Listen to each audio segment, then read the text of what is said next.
My CV's not quite as impressive. It's interesting. I discovered running a long time ago, about 40 years ago as well, actually, as a kid at school.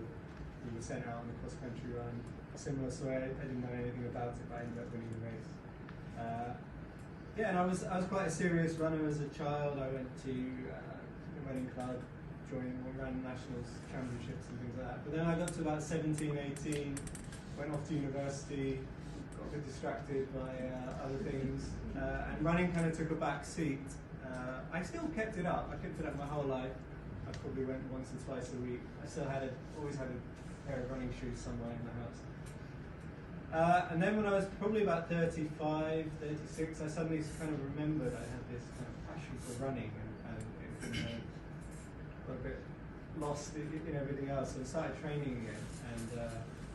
And by this point I was a journalist. I was writing for the Guardian newspaper and other newspapers. So I was kind of looking around for a kind of, I had this kind of dream to write a book. That was my big dream. And so I was scouting around for a kind of story. And I'd always been fascinated by the Kenyan runners. As a child, I used to watch Joe Perry racing, mainly the Ethiopians, but the Kenyan runners, something about the Kenyan runners really struck me. The way they would run, they were very maverick. They would like suddenly go crazy, run a 60-second lap in the middle of 10,000 meters. But I never had a sense of who they were or what their lives were like. I rarely saw them being interviewed, and so there was kind of a mystery to it. I also remember, I don't know if you remember, there was a young Swedish runner went to Kenya to train, and she came back, Anna Marie Sandell, her name was, and she came back and she won the World Junior Cross Country Championship. And I remember that story really stuck in my head, because I got this feeling that maybe you could go to Kenya and some of that magic could like rub off on you. And so I had these kind of two ideas. One, I was in for a subject for the book, and two, I kind of had this vague dream that I could still be like a brilliant athlete.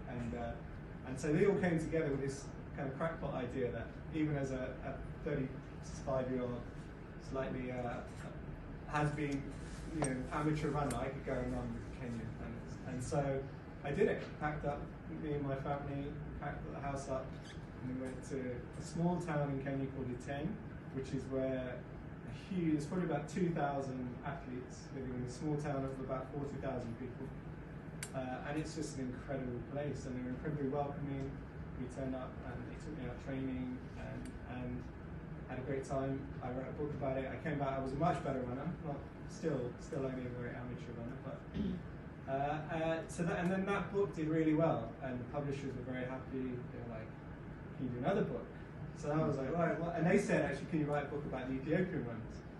And I felt like that was a very similar story in a way. I mean, Ethiopian and Kenya, very different cultures, but it was quite similar. So I was scouting around in Japan. I realized Japan had this incredible running culture. And most people don't know about it, and I won't go into it now, but there's this incredible running culture in Japan. So we set off again, packed the house up. Just to make it interesting, we decided to travel to Japan on the train. So I had 3 small children at this point, and my wife was in Europe. We traveled across Russia to Japan, and I spent 6 months living and training Japanese athletes. And wrote a book about that. It's called The Way of the Runner. And then that did well again, and so by now I was a running writer. Everything in my life was about running and writing. And then I ended up kind of deciding this world of ultra running. I was becoming more and more aware of it, and it was becoming a bigger presence in the running world. And eventually it wore me down. I feel like I'm not a natural ultra runner. I find ultra running more difficult than half marathons and 10K. Yeah. Well, even relatively, I find myself way further back in the field. Really struggling. I've done the Sri Chinmoy 24-hour track race twice now. I can't believe I went back. I swore I would never go. This is a thing you do once. This is a once in a lifetime thing. But I went back, so there's obviously some appeal to it.